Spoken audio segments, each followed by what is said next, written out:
From Community Public Radio, this is the CPR News.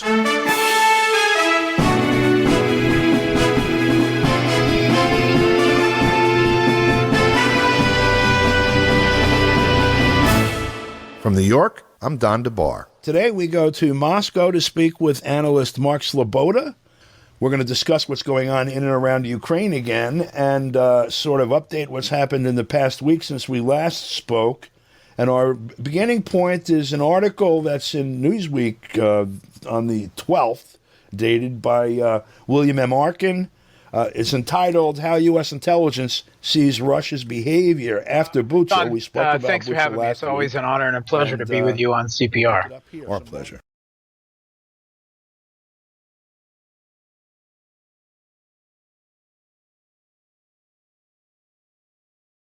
And honor. Okay, so something that really caught my attention this week is another article out of Newsweek by William Arkin. The article is how U.S. intelligence sees Russia's behavior after Bucha. And he previously had an article back on March 22nd. Putin's bombers could devastate Ukraine, but he's holding back. Here's why. And both of these pieces are pieces where there is a quiet but firm pushback on what the U.S. government and mainstream media framing of the conflict. Now, this isn't speaking to what Newsweek is in general. I'm talking about because it's a lot of what they're saying, writing about the intervention is garbage. But I'm drawing specific attention to these two articles by William Arkin. And it has to be noted that most of these articles are about his conversation with serving people at the Defense Intelligence Agency and senior people in the Pentagon who are obviously speaking to him off the record because they really disagree with, one, the way the Biden administration is handling this crisis, and they seem to be even more concerned with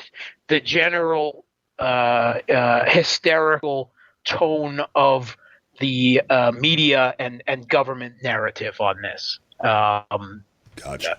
Mostly because of the way, because first of all, it presents a danger to any future conflicts they're involved in. You would guess, but also I guess out of a sense of professionalism or something. Now it's important, I think, to note who William Arkin is, because he's someone that I have always paid attention to, but even more so now. So he's actually a military vet, like me himself. He served in the U.S. Army. And he served in U.S. Army intelligence in West Berlin in the 70s. Wow. So that tells you that he's definitely got inside scoops and resources. Right. He's served as a military analyst for NBC News.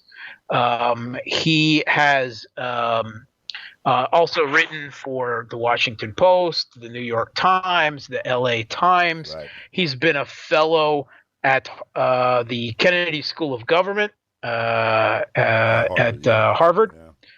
Yeah. He has advised. He has been an official advisor to the Office of the Secretary of Defense, the CIA, the Office of Chief of Naval Operations, the Air Force, the Central Command, the DIA, so on and so on. Right. So you get the idea. This is when he writes something about military, it's serious. He's also the co-author of a book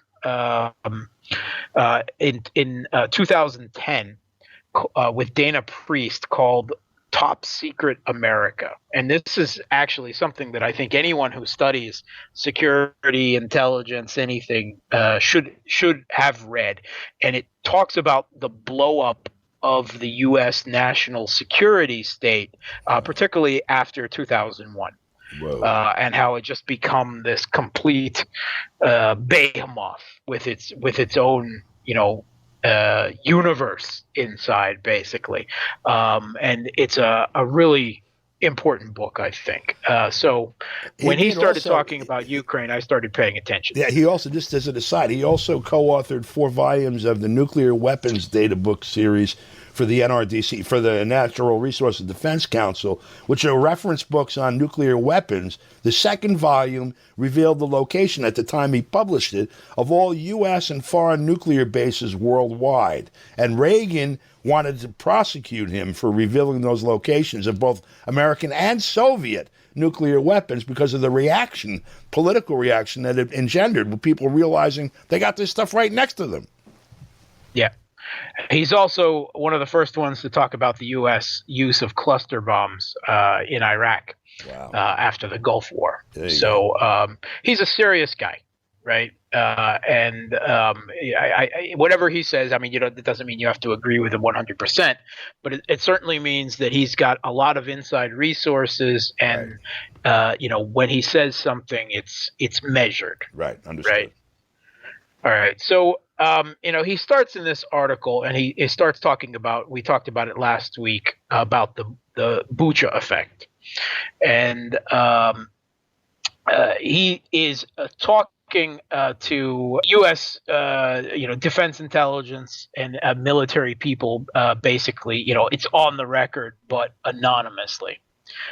Particularly, this article has come out right after Joe Biden made a reference to Russia committing genocide in Ukraine. Right. That has already been walked back again by the White House, by the White House press spokesman, saying it did not indicate any change in U.S. policy. But we've now heard Biden refer to the Russian president as a war criminal on top of all the other, butcher, killer, murderer, dictator, and everything else. But now they specifically use the word genocide as well. Jess, can I one second just on that? Today, the official UN agency that's been keeping track of the High Commissioner for Human Rights reports that since February 24th until last night midnight local time, the total number of killed civilians is 1,964. That's out of a population of about 41 million. So genocide is not only a stretch, it's an absurdity in that context, as bad as this is. I think more importantly, it's also important to note that the number of civilians killed so far in this conflict, and I'm of the opinion that every civilian casualty, not just in this conflict, but in all the others, that dies as part of collateral damage, or, as, shall we say, crimes of passion during war or actual atrocities is a tragedy. But that you cannot ignore the fact that the civilian casualty in the Russian campaign in Ukraine, 20 years later, is lower at this point than the civilian casualty of the U.S. during their invasion of Iraq in 2003. Yeah, by a factor of 10. The daily average is 336 people killed by the U.S. in Iraq from March 20th until April 9th. The total was 6,735 for 20 days in 2003. 6,735. There have been 52 days since February 24th until the 13th, yesterday, of April. And there are just shy of 2,000 casualties. That's a rate of about 37 per day, or 1/10 of what the U.S. killed. And the U.S., by the way, kept killing and is still killing in Iraq. Now, do we refer to what the U.S. did in Iraq as genocide? No, I've never actually heard anyone seriously say that. This is a conflict that is much more serious because Iraq was at that point in 2003 already its military was already largely destroyed as a result of the first Gulf War, and something that I know personally because I served in between the Gulf War and the Iraq War as we know it. There was basically a 10-year bombing campaign of Iraq that Yeah. never really ended. Right. Right. And the U.S. Air Force effectively enforced a partition over the northern part of the country, Yep. where Saddam Hussein's military was simply not allowed to go. And if they did, they were bombed. And bombing took place on a regular basis. Right.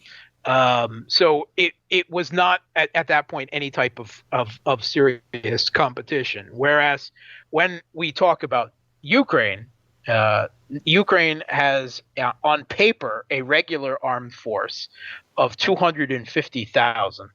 That's just the regular military. That if you don't count Russia, that's the largest military in Europe, right? And that's pretty significant. Also, with the largest numbers of tanks, artillery, and other things, holdovers, from the Soviet military. But quite obvious in this, what this conflict has proved is how deadly those weapons, are and still can be. In fact, the last 8 years of the Kiev regime's bombing of Donbass has shown that significantly. Yeah. So, and further, this is a military, right? That's just the regular military. Then you add on all the battalions, the territorial defense, the reserves, and the like I mentioned, the far right battalions. But also that the Kiev regime has conscripted every single male in the country between the ages of 16 and 60. Right. 16. Yeah, I get it. Right? Yeah. What would normally be considered child soldiers, right? So you're talking about a total, on paper, military force of some 600,000. Yep. And Russia went into that with a military force of 190,000.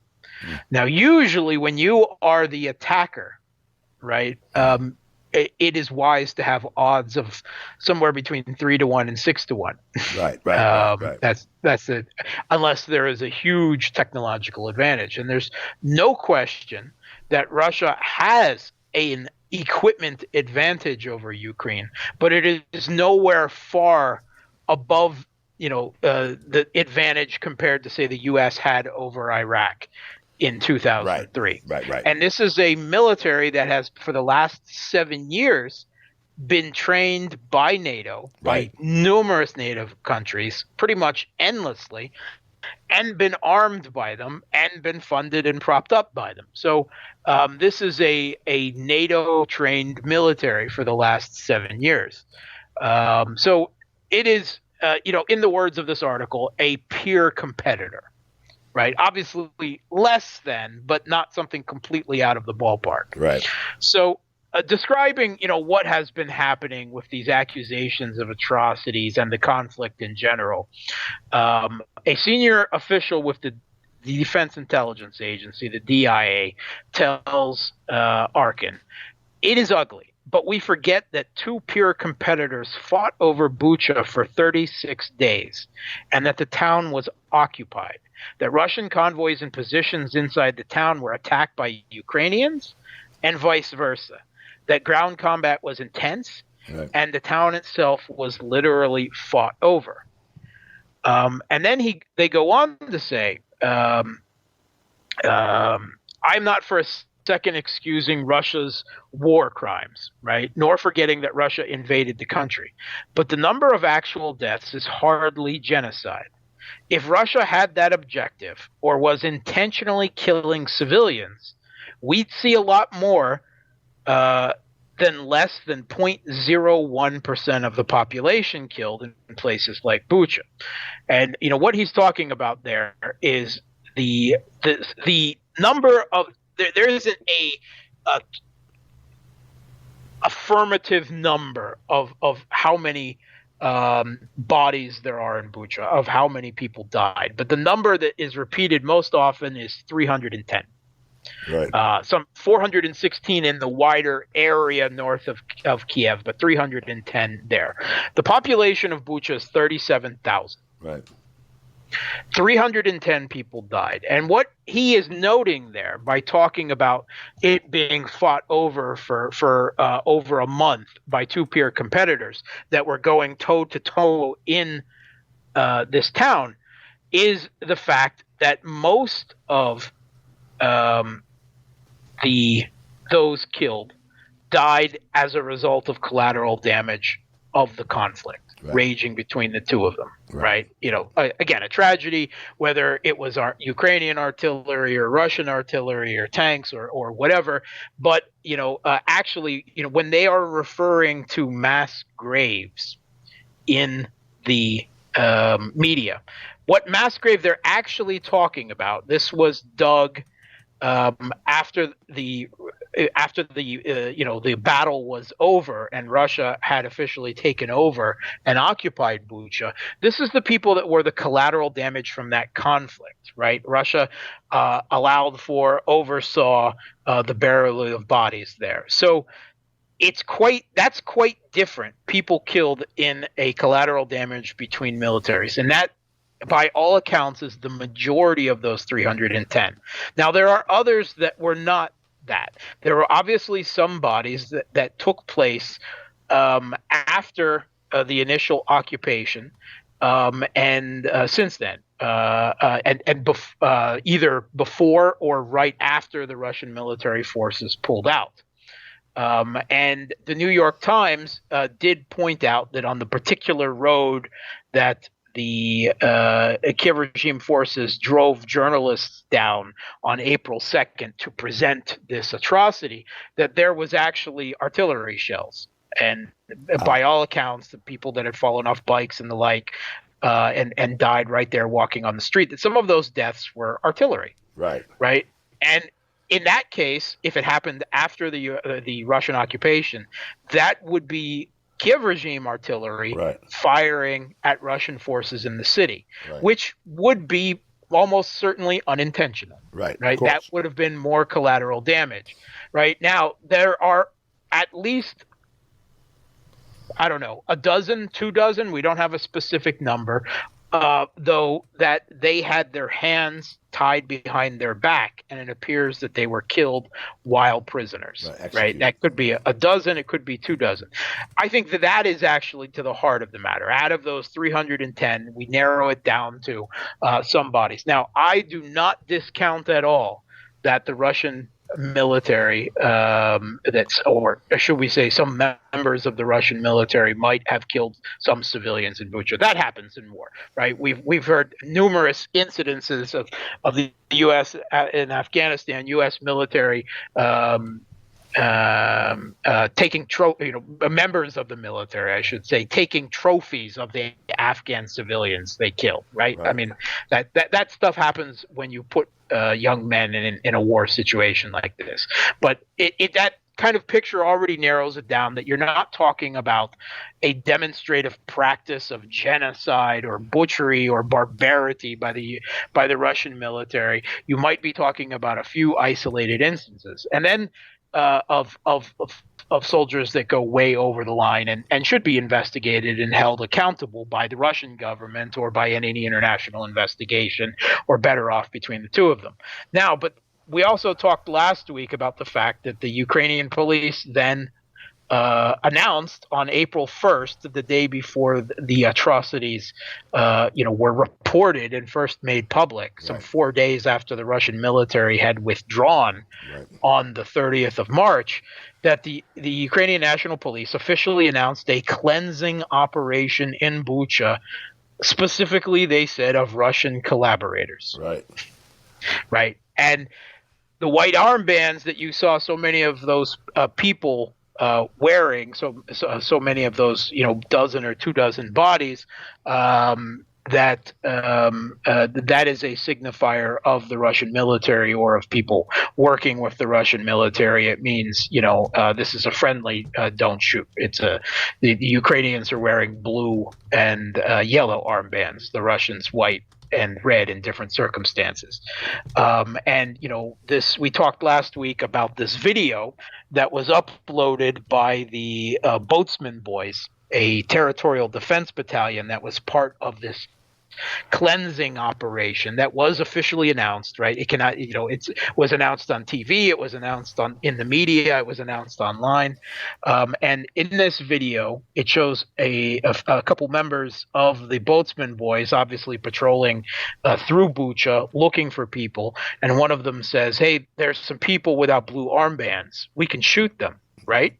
Yeah, we could shoot anyone without a blue armband. Yep. Was the way it was being said specifically, and the other guy replies, "Sure." Yep. Right. Yes. And so, I mean, that makes clear the rules of engagement there. Right. So, questions: if there's any serious investigation, and already we have the Kiev regime conducting an investigation, and they've brought in a few French. That is not an impartial, objective, independent UN investigation, and it already looks like that is never actually going to happen. Right. Which means that you can only place so much value on anything that comes out of there.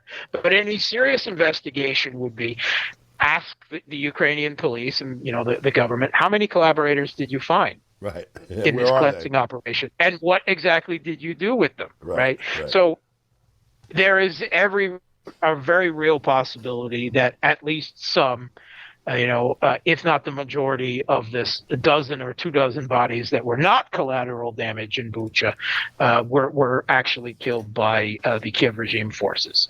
And, to give you an indication of who the boatsmen's boys are, because I think that is entirely relevant here.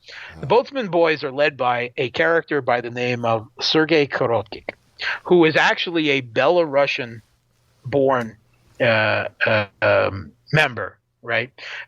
He is a long-time neo-Nazi with one of the most violent and disgusting histories, right? It's something that you can look up online and find. And this is his battalion. They're known as the Boatsmen Boys. He served in Azov. He was eventually, granted this battalion within the territorial defense. I just one highlight out of his long sordid history is he posted himself video of himself holding the head of a migrant that he had decapitated. Oh my God. Right, that's the kind of guy that this is, who is in there, right? And this is the kind of guy who was involved in this cleansing operation. Right. And I don't think I need to say anything more than there really needs to be an independent investigation into this. But Arkin goes on in this article. He talks more. He talked to some British intelligence people too that talk about disproportionate targeting that has led to collateral damage, meaning that what they're actually saying there is that the Kiev regime forces have taken firing points in some residential buildings, in some cases where people were still in or around those buildings, and the Russians disproportionate targeting, meaning they went after it even then, which technically is actually a war crime on the Kiev regime forces side, but it's a way of noting that civilians that died, you can find fault with it, right, as excessive collateral damage. Yeah, and the Russians don't give a damn, and et cetera. I mean, but it is not intentional targeting. Understood. That is actually the point. Let me just pull something out of this article, just to let people understand how ridiculous the image of what's happening is compared to what's actually happening. This is from the same article that we're discussing.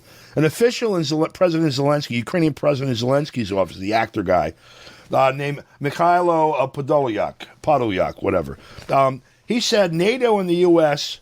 shared blame for civilian deaths, that the pressure not to provoke Russia hamstrung Ukraine. In other words, they're making us fight with one hand tied behind our back. And here's his quote. Russia has been shelling and bombing residential neighborhoods and shooting civilians en masse for more than a month now.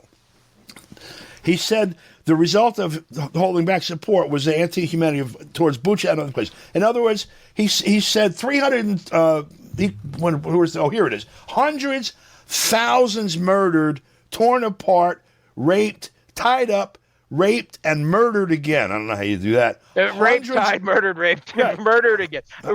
You could mix a few of those around, but when you get murdered again in there, that's pretty good. But this one, hundreds of thousands of peaceful citizens of Ukraine killed with particular brutality. Now, again, hundreds of thousands. The numbers in Bucha are 320 dead, including people who were obviously collateral damage because they're laying around next to craters where things had flown in and blew people up. And according to the UN Office of the High Commissioner on Human Rights, the total number of people that have been killed since February 24th until this past Wednesday is 1,964. So there's no hundreds of thousands of casualties, even including... Even if that is an under number, there's definitely not hundreds maybe of thousands. Maybe it's 2,300 or even 3,000. It's on the same order of magnitude, obviously. Yeah, so that tells you the level of the rhetoric that is involved here. And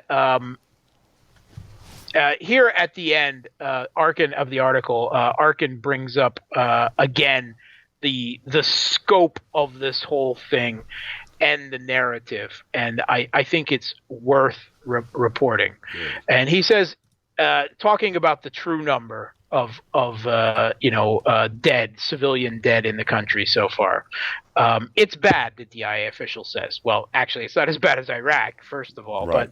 And I don't want to say it's not too bad, but I can't help but stress that beyond the clamor, we are not seeing the war clearly.